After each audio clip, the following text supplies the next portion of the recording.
наполеон хил фикр кунеду сарвандманд шавед. ба шумо яке аз китобҳои машҳуру серхонандатарини рӯи олам пешниҳод карда мешавад. дар ин китоб нақшаи дар амал санҷидашуда ва таҷрибашудаи роҳҳои сарватмандшавӣ нишон дода шудааст. дар ин китоб чӣ гуна амал кардан, аз он ҷумла дар ҳолатҳои фаврӣ нишон дода шудааст.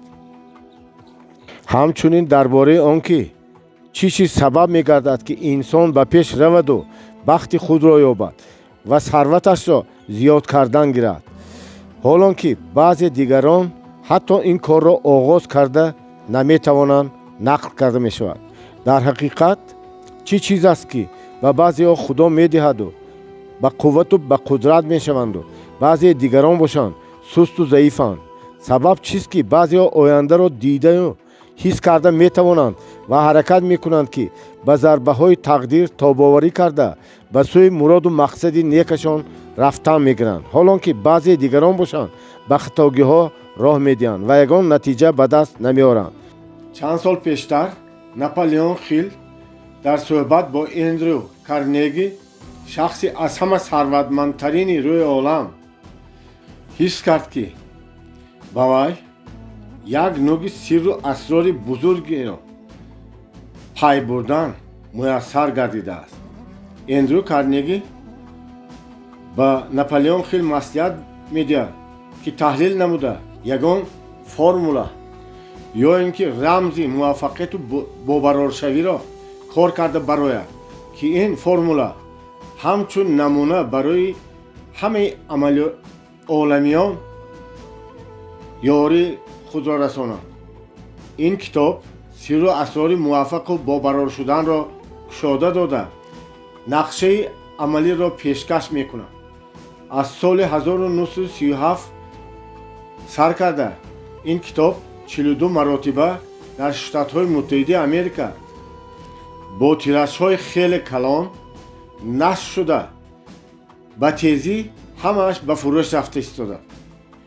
ин китоб роҳи дурусти бартараф кардани монеаҳо, ба даст овардани мақсад ва муваффақу бобарор шуданро нишон медиҳад. ин китоб шуморо қувваи наве мебахшад, барои дигаргунсозию беҳтар намудани ҳаётатон ба шумо кӯмак мекунад. баъди чанд вақт шумо худатон мефаҳмед ки шахсоне ки бо худ боварии қатъӣ доранд сарватҳои калонеро соҳибӣ мекунанду хушбахту муваффақ мегарданд ва худи шумо низ яке аз онҳо мегардед. наполеон хил соли 1883 дар ҳавличаи ҷангалии кӯҳзорҳои Вирҷиния ба дунё омадааст. дар ҷавониаш барои маблағи донишомӯзиашро дар донишгоҳи ҷорҷтаун додан вай дар маҷаллаи хабарнигор шуда кор мекард. хабарҳову мақолаҳои вай ба бисёриҳо маъқул шуданд, махсусан ба Тейлор, губернатори штати Теннесси ва роҳбари маҷаллаи Боб Тейлор магазин бисёр хуш омад ва губернатор ба ин ҷавони 25-сола мақолаҳоеро ки оиди шахсони обрӯманду муваффақ ва сарватманд навиштанро супориш дод. аввалин супориш оиди ҳаёт ва фаъолияти эндрю карнеги, сарватмандтарини сарватмандон буд, ки наполеон хил ба хубӣ ин як барномаи беҳтаринро тартиб дода пешкаши хонандагон гардонид. ба карнеги наполеон хил хеле маъқул гардид ва ӯро дуои нек дод, зеро ин кори хеле дурдароз буд. наполеон хил бояд ба 500 нафар шахсони муваффақу бобарору сарватманди Америка вохӯрӣ карда суҳбат намояд ва формулаи муваффақияту бобаробарии онҳоро нишон диҳад, то ки ҳамагон онро ба кор бурда тавонанд. наполеон хил ба чунин шахсони маълуму маъруф ва машҳур Генри Форд, Уильям Ругл, Кларнес Дероу, Мотер Бербенк جون پیرپونت مورگان و 3 نفر президентон низ ба ин рӯйхат дохил мешуданд ва ба онҳо суҳбатҳо гузаронданд.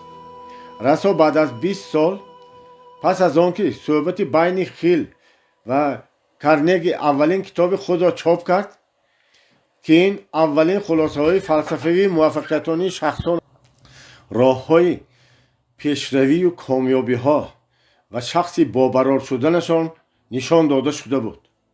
дар ҳамин даври дароз ки Наполеон хил натиҷаҳои худро ҷамъбаст мекард, барои рӯзгузаронӣ ва зиндагонии шахсияш ба ҳар хел корҳо даст мезад, ки аз он ҷумла корманди ширкати рекламавӣ дар донишгоҳи Чикаго шуда кор кард. дар давраи ҷанги якуми ҷаҳон ҳамчун ёрдамчии ташхисгар дар дастгоҳи президенти Штатҳои Муттаҳидаи Америка Вилсон кор кард. дар соли 1933 Дженнинг Рэндолф, узви сенат аз Вирҷинияи ғарбӣ, Наполеон хилро ба президенти Штатҳои Муттаҳидаи Америка Теодор Рузвелт шинос кард ва Наполеон хил аз нав ёрдамчии президенти Штатҳои Муттаҳидаи Америка гардид. баъдтар барои ҷобаҷокунӣ ва пурра кардани нақшаҳои кори ҷамъбасти 20-солаи худаш барои тайёр намудани китоби «Фикр кунеду сарватманд шавед» машғул гардид.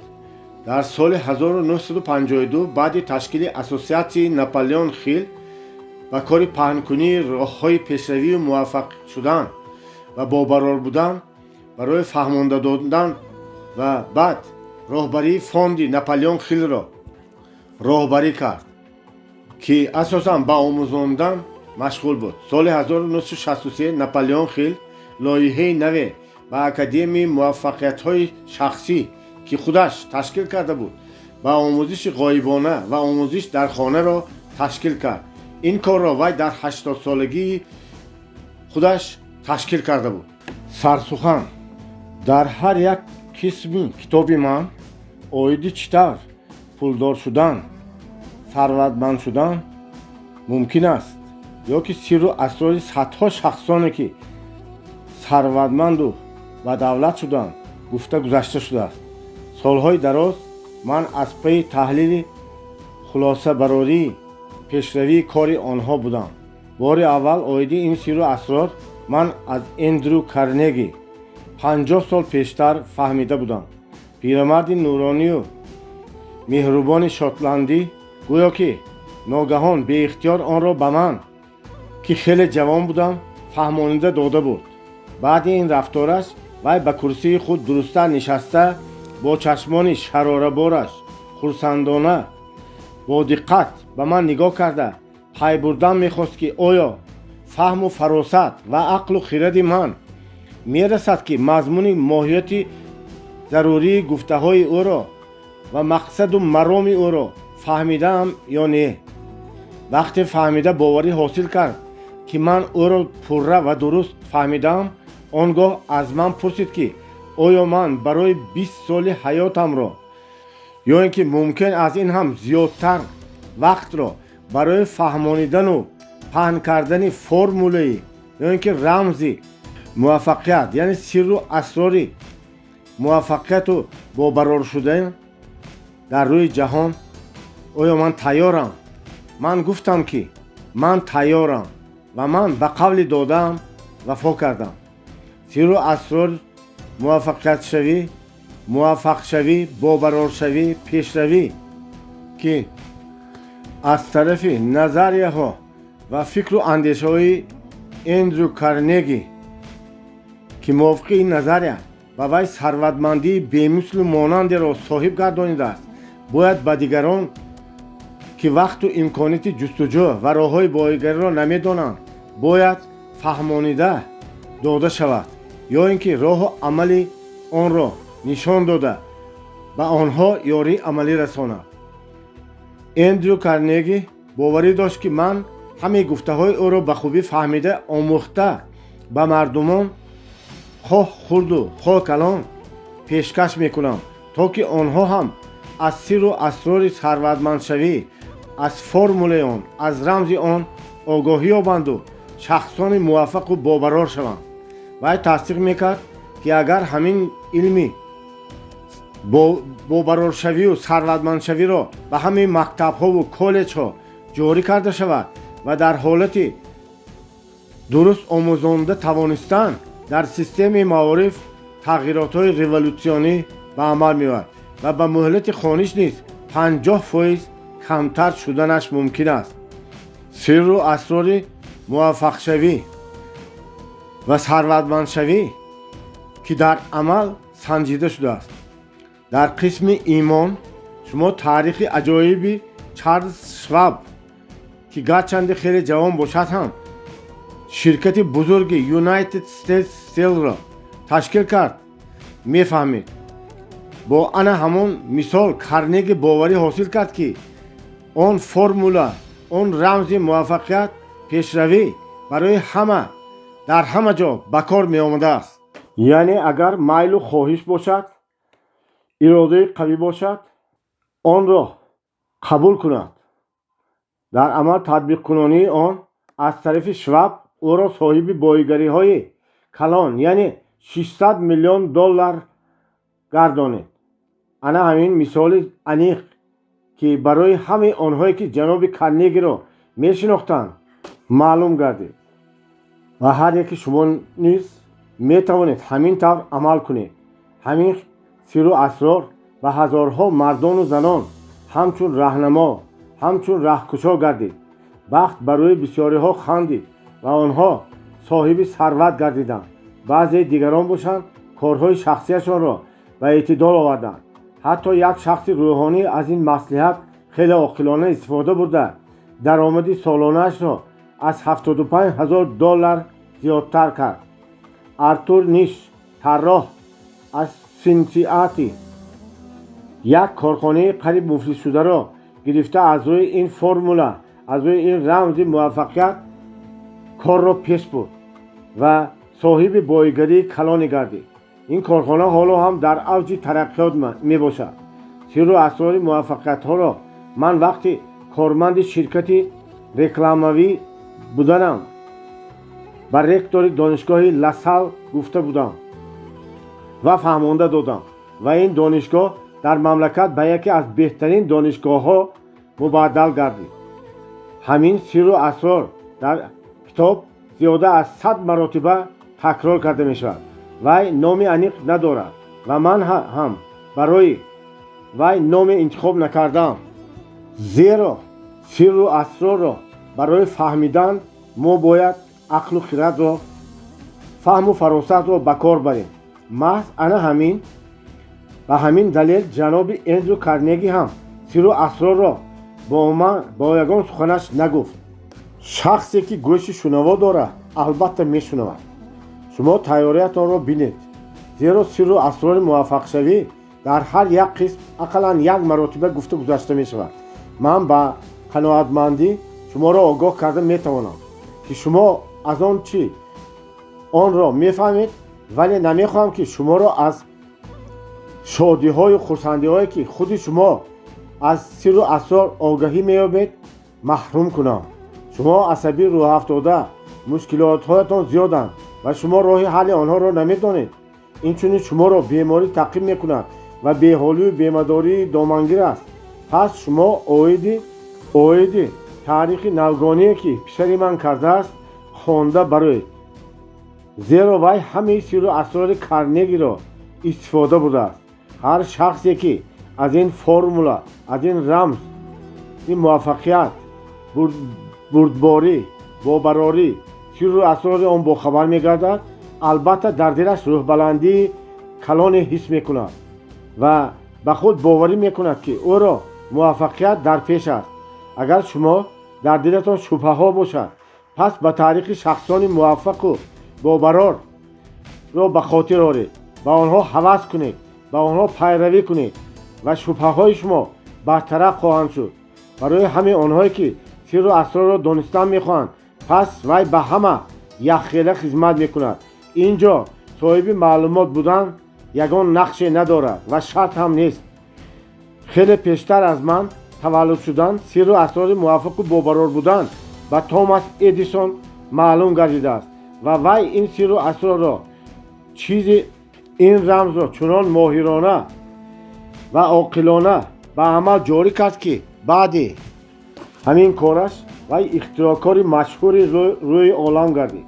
гарчанде ки вай ҳамагӣ 3 моҳ мактаб хонда бошад ҳам шахси бузургу олими намоён маълуму машҳур гардид. ин рамзи муваффақият бо ҳамкории Эдисон ва Эдвин Баррис низ насиб гашт. вай ин рамзро хеле моҳирона истифода бурда шахси сарватманду бобароре гардид ва таърихи ӯро шумо дар қисми аввал мефаҳмед.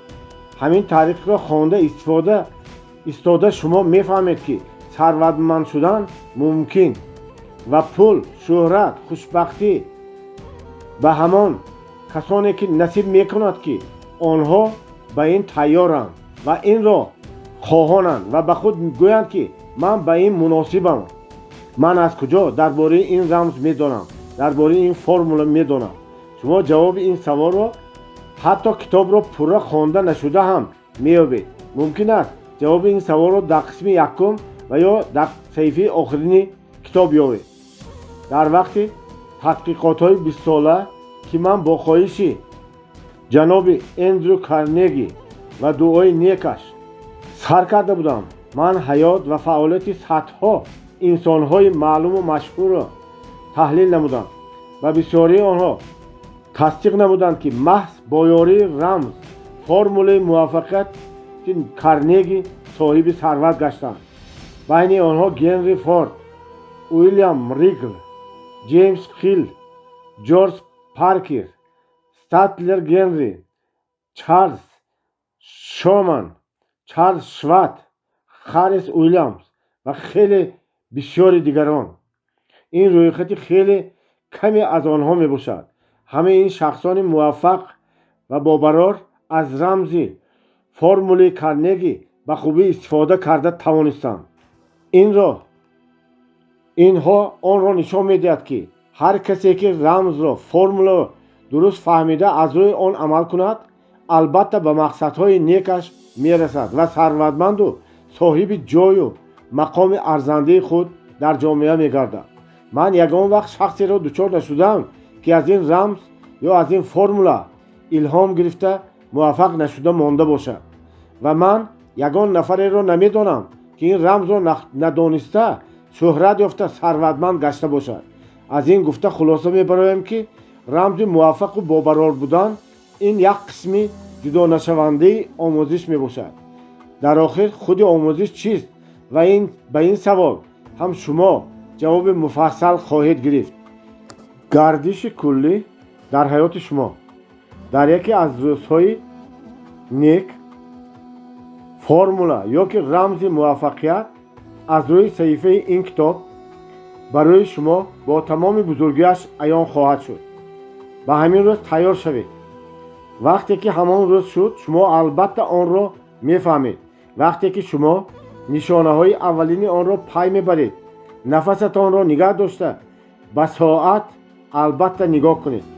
зеро ана аз ҳамин лаҳза, аз ҳамин соат мумкин аст ки ҳаёти шумо дигаргун шавад. боз бояд ҳаминро дар хотир доред ки ҳамаи фактҳову рақамҳои дар китоб овардашуда сохтаву бофта набуда ҳаётӣ ва ҳақиқӣ мебошанд. мақсади он ҳақиқати бузургест ки ҳар як шахси омода буда, тайёр буда омӯхта метавонад ки чӣ тавр кардан лозим аст. шумо омилҳои заруриро хоҳед гирифт ва метавонед аз пайи он ба кор сар кунед. акнун пеш аз он ки шумо ба хондани китоб сар кунед, иҷоза диҳед камтар ба калиди рамзи формули Карнеги ёфтан ишора кунам. дар сарчашмаи ҳама намуди боигарӣ ва муваффақият фикру андеша меистад. агар шумо барои муваффақ боварор шудан тайёр бошед, пас аллакай соҳиби нимаи рамз гаштаед ва умедворам ки акнун беҳеҷ душворӣ نیمه دوم این رمز را می‌یابید. بعد آن که شما با عقل و خرد خود آن را می‌فهمید، به شما بردباری‌های کلان در این راه خواهانم. آغاز که کردی نپرتو. یکی از سبب‌های زیاد ناآمدی کار این از یکم نابرابری از بحر کار برآمدن میباشد. هر یکی ما و شما هم در زندگی اقلاً بار این خطاگی را تکرار کرده ایم. در وقتش امکی جناب دربی هم به درد و بیماری طلاکاوی گرفتار شده بود. وی به غرب امریکا رفته تا که کوفته طلا یابد و ثروتمند گردد. ولی وی فهمیده نمیتوانست که طلا در طبیعت خیلی کم است نسبتاً آنچه که در این باره طلاجویان گپ میزنند. وی زمین را برای خود به اجازت گرفت و پس به بیل و کلند خود به کار کردن سر کرد. بعد چند هفته مهنتش ثمره آورد. یک باره وی به خولاهای آمیخته جلودهنده برخورد ماند. برای استحصال مقدار زیاد و کارکرد خولاهای دستگاه ها ضرور بودند و امک جای کانی کوفته یافته‌اش را از نظر دیگران پنهان کرد و به خانه‌اش به ویلیامزبورگ شتات مریلند برگشت و نزدیکان و پیوندانش و همسایگانش را با خبر کرده از این بازیافت خود نقل کرد.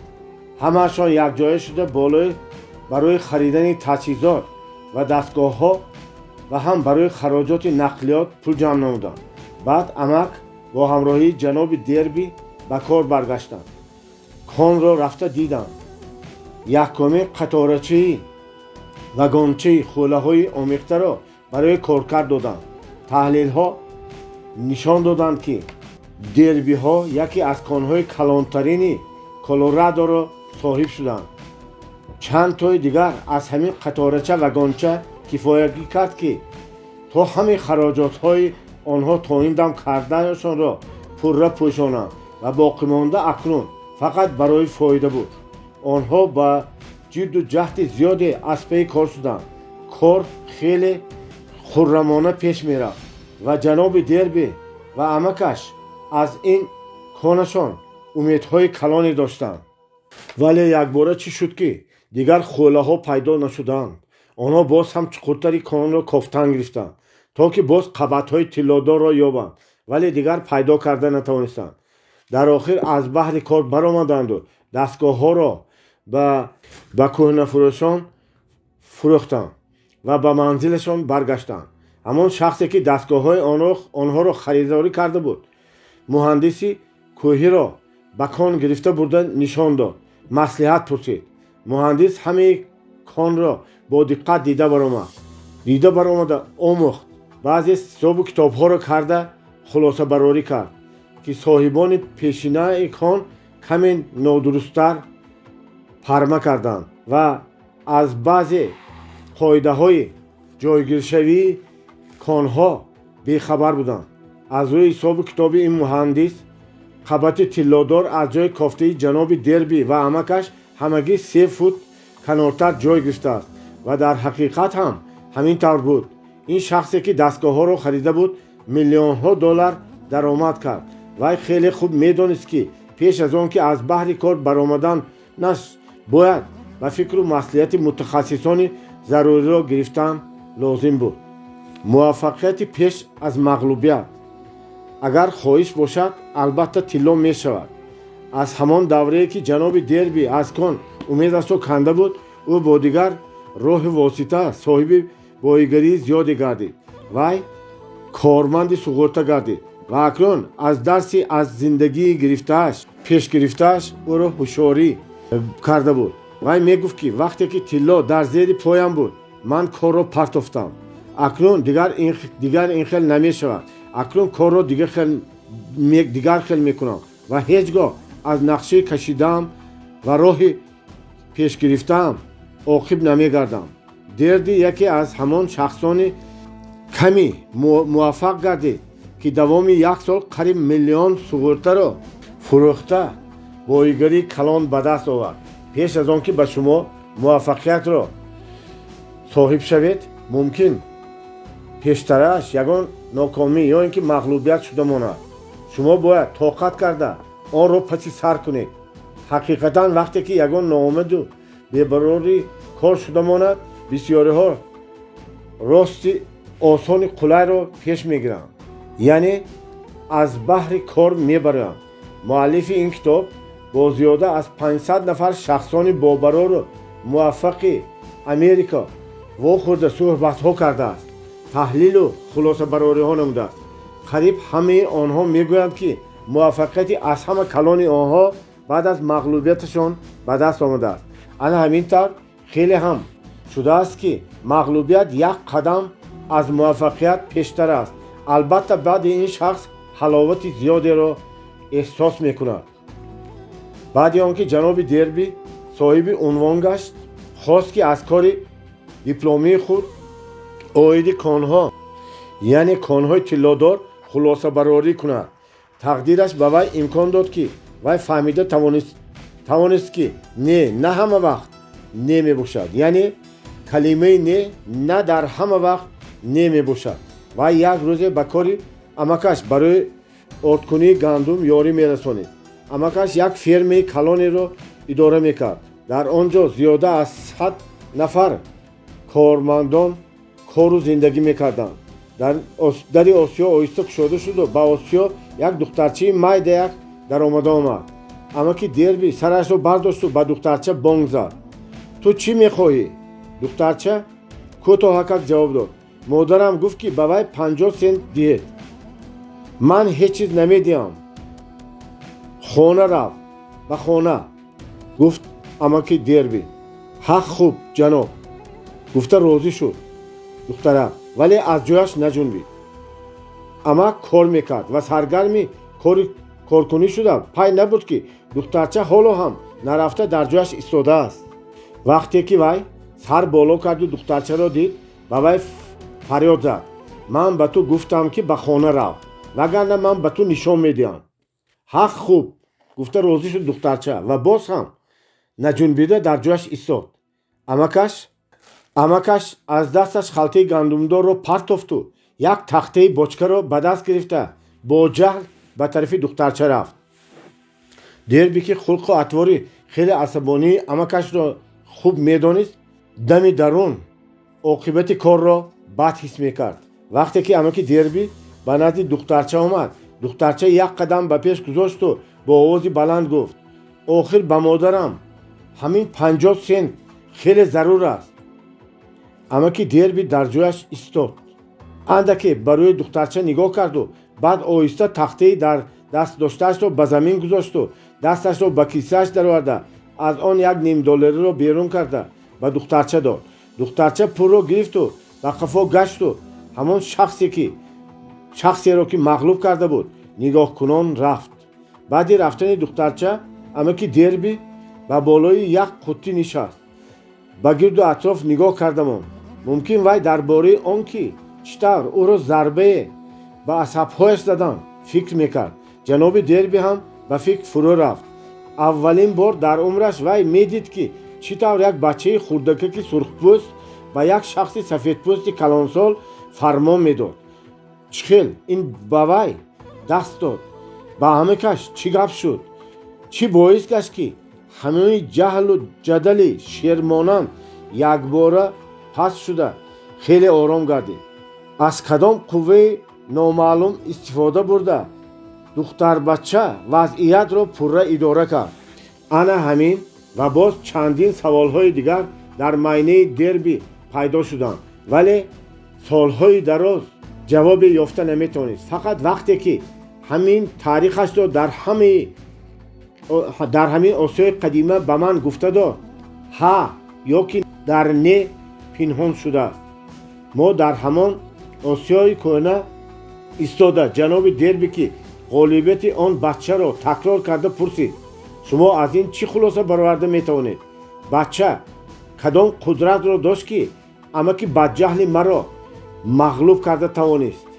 ҷавоби ин саволро шумо дар омилҳои дар ҳамин китоб баёншуда ёфта метавонед. ҷавоби пурра ва ҳама тарафаро ба ҳами ҷузъиёташ و پیشنهادهایم که شما آن را فهمیده و با استفاده بردن آن قدرتی که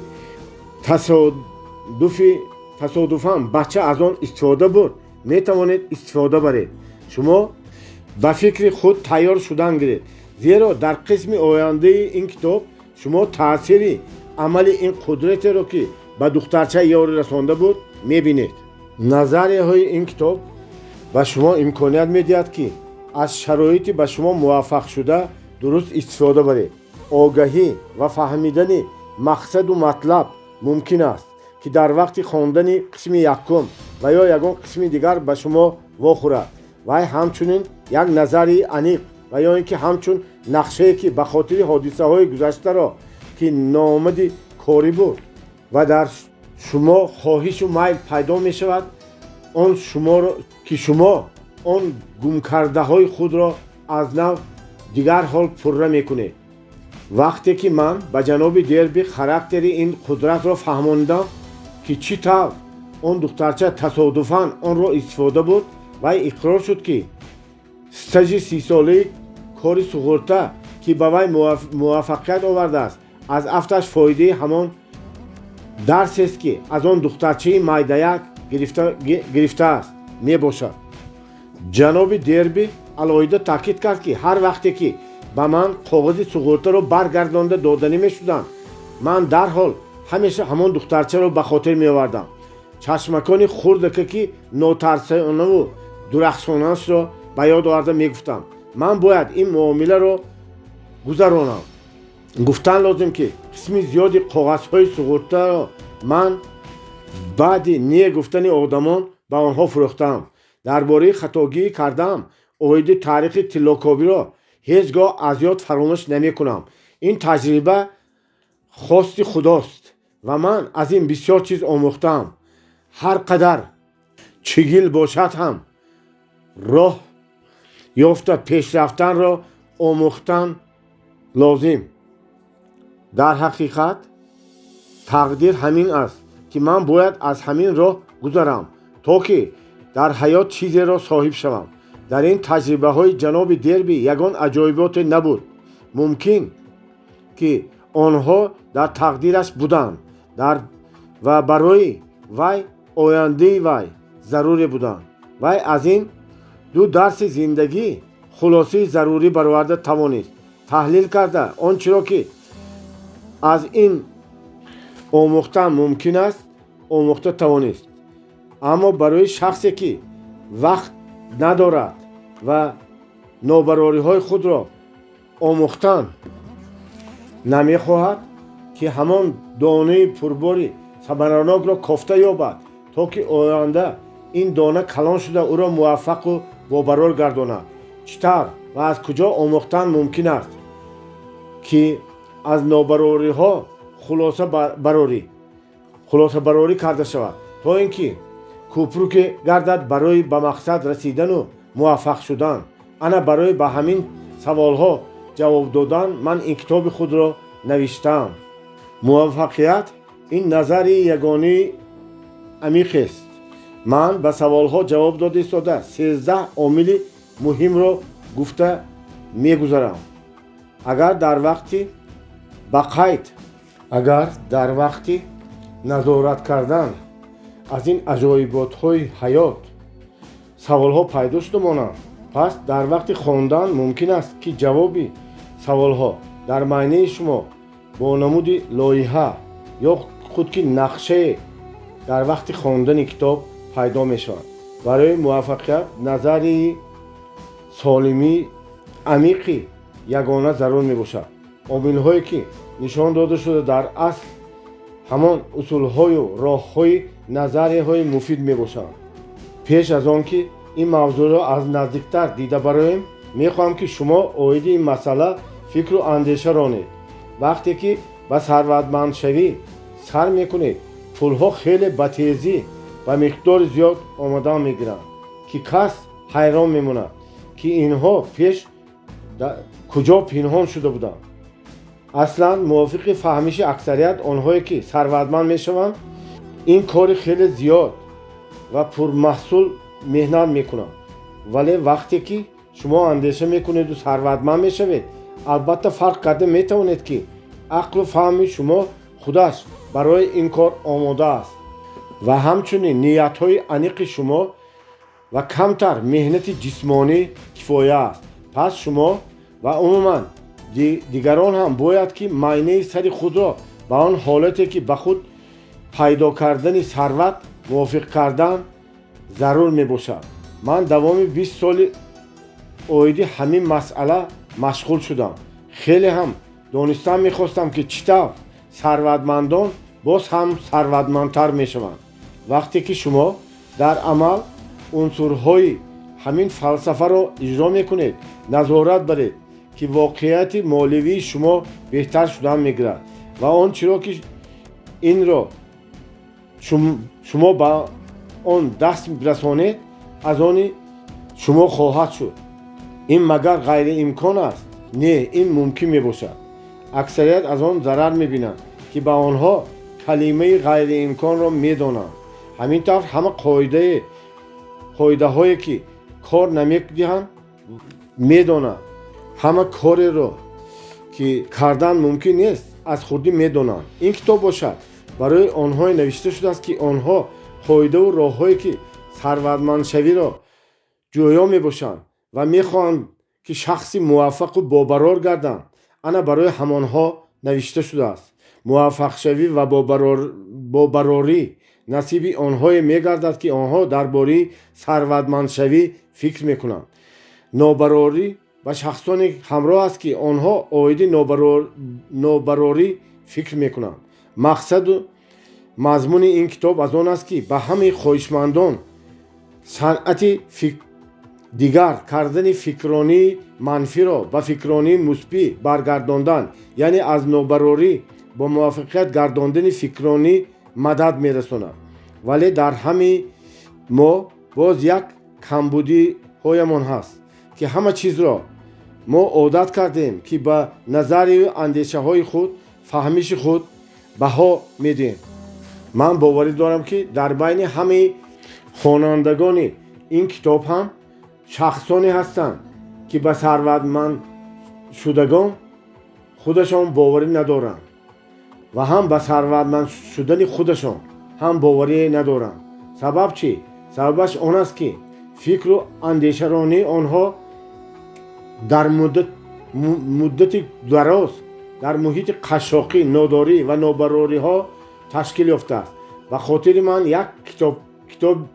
یک مرد خطایی، یک جوان خطایی که برای آموختن به امریکا آمده بود میرسد. وی در دانشگاه چیکاگو تحصیل میکرد. بار پرزیدنت کالج جناب خارپر در خوابگاه او را واخورده از او پرسید که به فکر شما خصوصیت های اساسی امریکایی ها چی است؟ این دانشجوی خطایی گفت که چشمان شمایان عجایب است. آنها عادی نیستند.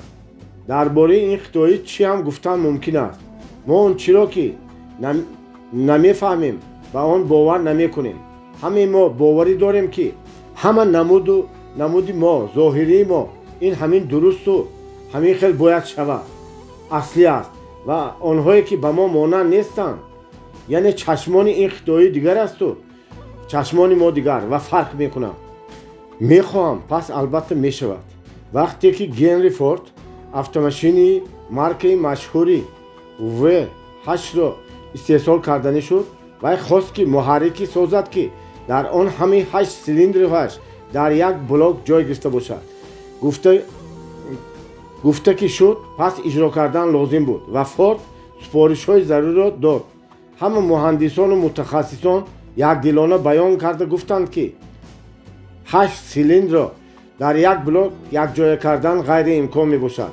вале Форд бошад гуфт ки ба ҳар ҳол шумоён бояд ҳамин гуфти маро иҷро кунед, ҳамин блокро созед. муҳандисон гуфтанд ки ин ғайриимкон аст, намешавад. вале Форд фармон дод ки шумо оиди ин масъала кор кардан гиред то даме ки натиҷа ба даст наояд, чӣ қадаре ки вақт лозим шавад, шумо бояд натиҷаро соҳиб шавед. ақибгардӣ нест. ҳамаи муҳандисону кормандон ба кор сар карданд, зеро онҳо дигар роҳ надоштанд. зеро мехостанд ки дар ҳамин ширкати Форд кор кунанд. 6 моҳ гузашт, вале ягон натиҷа ба даст нарасид. 6 моҳи дигар гузашт. ҳамаи муҳандисону мутахассисон тамоми роҳу воситаҳоро дида баромаданд, вале аз иҷрои супориш набаромаданд. То охири сол онҳо ба Форд арз карда гуфтанд ки роҳи ҳалли супоришро ёфта натавонистанд ва инро дигарон ҳам карда наметавонанд. корро давом додан гиред, гуфт Генри Форд. ман ҳаминро мехоҳам. пас аз ин бояд ки шавад, гуфтаи ман иҷро шавад. онҳо корро давом додан гирифтанд ва ниҳоят рӯзе роҳи ҳалли ин муамморо ёфтанд. албатта азму иродии Генри Форд ғалаба кард. мумкин аст оиди таърихи ин ҳодиса ман каме саҳву хато карда гуфта бошам, вале ба шароит, қавииродагӣ ва натиҷаи кор пурра кафолат медиҳам. шумоён ҳар касе ки мехоҳед ки андеша кунеду сарватманд шудани ҳастед, аз ҳамин таърихи ба миллионҳо соҳиб шудани Генри Форд хулосаи даркорӣ бароред. фикр мекунам ки он қадар ҳам зиёд кофта гаштан шарт нест.